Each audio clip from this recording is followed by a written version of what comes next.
എല്ലാവർക്കും സുഖമാണെന്ന് വിശ്വസിക്കുന്നു. സാമൂഹ്യ സുരക്ഷാ പെൻഷൻ നൽകാനായി കഴിഞ്ഞ സർക്കാർ രൂപീകരിച്ച സഹകരണ സംഘങ്ങളുടെ കൺസോർഷ്യം പിരിച്ചുവിട്ട് സഹകരണ വകുപ്പ് ഉത്തരവിറക്കി. സാമൂഹ്യ സുരക്ഷാ പെൻഷൻ മുടങ്ങാതെ വിതരണം ചെയ്യാനാണ് കൺസോർഷ്യം രൂപീകരിച്ചത്.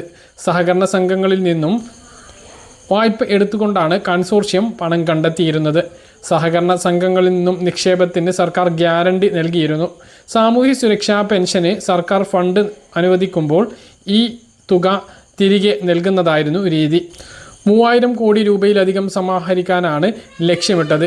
2026 മാർച്ച് 31 വരെ 1125.12 കോടി രൂപ വായ്പയായി സ്വരൂപിച്ചിട്ടുണ്ട്. കൺസോർഷ്യത്തിൽ നിന്നും 9% പലിശയ്ക്കാണ് നിക്ഷേപം സ്വീകരിച്ചത്. എന്നാൽ സർക്കാരിൽ നിന്നും തുക തിരികെ ലഭിക്കാൻ കാലതാമസം നേരിടുന്നതായി സഹകരണ സംഘങ്ങൾ പരാതിപ്പെട്ടിരുന്നു. UDFിൻ്റെ രാഷ്ട്രീയ നയത്തിൻ്റെ ഭാഗമായിട്ടാണ് കൺസോർഷ്യം പിരിച്ചുവിടുന്നത്. UDF നേതൃത്വം നൽകുന്ന സഹകരണ സംഘങ്ങളുടെ നേതൃത്വത്തിൽ പുതിയ കൺസോർഷ്യം രൂപീകരിക്കാനുള്ള ചർച്ചകളും നടക്കുന്നുണ്ട്. കൺസോർഷ്യം ഉടനെ രൂപീകരിക്കുമെന്ന് സഹകരണ മന്ത്രിയുടെ ഓഫീസ് അറിയിച്ചിട്ടുണ്ട്. അതേസമയം ആകാംക്ഷയോട് കാത്തിരിക്കുന്ന ജൂലൈ മാസത്തെ പെൻഷൻ ഇതുവരെ പ്രഖ്യാപിച്ചിട്ടില്ല. വരും ദിവസങ്ങളിൽ പ്രഖ്യാപനം പ്രതീക്ഷിക്കുന്നുണ്ട്. ജൂലൈ 24, 25 തീയതികളിലായി പെൻഷൻ വിതരണത്തിനാണ് സാധ്യത. ഈ പെൻഷൻ വിതരണം പൂർത്തിയായി 10-15 ദിവസത്തിനകം തന്നെ ഓണപ്പെൻഷനും വിതരണം ചെയ്യും. ഓണത്തിന് 2 മാസത്തെ പെൻഷൻ ലഭിക്കാനുള്ള സാധ്യത കൂടുതലാണ്. 1 ആണെങ്കിലും 2 ആണെങ്കിലും പെൻഷൻ 15 കൂടി വിതരണം ആരംഭിക്കുകയും 25-26 തിരുവോണത്തിന് മുമ്പ് എല്ലാവർക്കും ക്ഷേമ പെൻഷൻ എത്തുകയും ചെയ്യുന്നതാണ്. അതേസമയം സംസ്ഥാനത്ത് ആരംഭിച്ച പെൻഷൻകാരുടെ മസ്റ്ററിംഗ് പുരോഗമിച്ചു കൊണ്ടിരിക്കുകയാണ്. 2025 ഡിസംബർ 31 മുമ്പ് പെൻഷൻ അനുവദിച്ച് കിട്ടിയിട്ടുള്ള മുഴുവൻ ക്ഷേമ പെൻഷൻ ഗുണഭോക്താക്കളും ക്ഷേമ ബോർഡ് പെൻഷൻ ഗുണഭോക്താക്കളും മസ്റ്ററിംഗ് ചെയ്യണം. അക്ഷയ കേന്ദ്രങ്ങളിലൂടെ മാത്രമാണ് മസ്റ്ററിംഗ് അനുവദിച്ചിട്ടുള്ളത്. അക്ഷയ കേന്ദ്രങ്ങളിലെത്തി മസ്റ്ററിംഗ് ചെയ്യാൻ കഴിയാത്തവർക്ക് വീടുകളിലെത്തി മസ്റ്ററിംഗ് ചെയ്യുന്നതിനുള്ള സൗകര്യവും സർക്കാർ ഒരുക്കിയിട്ടുണ്ട്.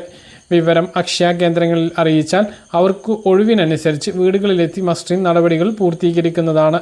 തദ്ദേശ സ്ഥാപനങ്ങൾ കേന്ദ്രീകരിച്ച് ക്യാമ്പുകൾ അടുത്ത മാസം അവസാനത്തോടു കൂടിയും ആരംഭിക്കുന്നതാണ്. 2 മാസത്തെ സാവകാശം ഉണ്ട്. സെപ്റ്റംബർ 30 എന്ന അവസാന തീയതി അവസാനിക്കുന്നതിന് മുമ്പ് എല്ലാവരും മസ്റ്ററിംഗ് പൂർത്തീകരിക്കണം. എന്നാൽ മാത്രമേ നിലവിൽ ലഭിക്കുന്ന 2000 രൂപ പെൻഷനും വർദ്ധിപ്പിക്കുന്ന പെൻഷനെല്ലാം ലഭിക്കുകയുള്ളൂ എന്നുള്ളതും ഓർമ്മിപ്പിക്കുന്നു. കേന്ദ്ര സർക്കാർ തുടർച്ചയായി ക്ഷേമ പെൻഷൻ ഗുണഭോക്താക്കളോട് അവഗണന തുടരുകയാണ്. 8 ലക്ഷത്തിലധികം ആളുകൾക്കാണ് കേന്ദ്ര സഹായം ലഭിക്കുന്നത്. 300, 200, 500 രൂപയാണ് സംസ്ഥാനത്തെ ഇന്ദിരാഗാന്ധി വാർദ്ധക്യകാല പെൻഷൻ, ഇന്ദിരാഗാന്ധി ഭിന്നശേഷി പെൻഷൻ, ഇന്ദിരാഗാന്ധി വിധവാ പെൻഷൻ വിഭാഗത്തിലായി ലഭിക്കുന്നത്. BPL വിഭാഗത്തിൽപ്പെട്ട പെൻഷൻ ഗുണഭോക്താക്കൾക്കാണ് ഇത്. എന്നാൽ ഇതിനുള്ള ഫണ്ട് കേന്ദ്ര സർക്കാർ അനുവദിക്കുന്നില്ല എന്നുള്ളതാണ് ഏറ്റവും പ്രധാനപ്പെട്ട കാര്യം. മുൻകൂറായി സംസ്ഥാന സർക്കാർ ഫണ്ട് അനുവദിച്ചുകൊണ്ടാണ് കുറച്ചു കാലമായി പെൻഷൻ വിതരണം നടക്കുന്നത്. കഴിഞ്ഞ LDF സർക്കാരും ഇപ്പോൾ വന്ന UDF സർക്കാരും ഇത് തന്നെയാണ് ചെയ്യുന്നത്. തുക അനുവദിച്ചാൽ പോലും അത് സ്വന്തം നിലക്ക് വിതരണം ചെയ്യാൻ സംസ്ഥാന സർക്കാരിന് അവകാശമില്ല. അതുകൊണ്ട് തന്നെ ഈ ഒരു തുക, അതായത് 300, 200, 500 തുക കുറഞ്ഞ് ലഭിക്കുന്നവർക്ക് ബാക്കി തുക ഒരാഴ്ചത്തെ ഗ്യാപ്പിലാണ് ലഭിക്കാറുള്ളത്. ഇതിൻ്റെ കാര്യം മറക്കേണ്ട. ഈ മാസത്തെ പെൻഷൻ വിതരണം ഉടനെ അറിയിപ്പ് വരുന്നതാണ്. അറിയിപ്പ് വന്നാൽ കൃത്യമായിട്ട് നിങ്ങളെ അറിയിക്കുന്നതുമാണ്. കാര്യങ്ങൾ കൃത്യമായിട്ട് മനസ്സിലാണെന്ന് കരുതുന്നു. ഇതുപോലെ ഇൻഫർമേഷൻ ലഭിക്കാൻ ചാനൽ സബ്സ്ക്രൈബ് ചെയ്യുക, ബെൽ ഐക്കൺ എനേബിൾ ചെയ്ത് വെക്കുക. മറ്റൊരു വീഡിയോയുമായി നമുക്ക് വീണ്ടും കാണാം.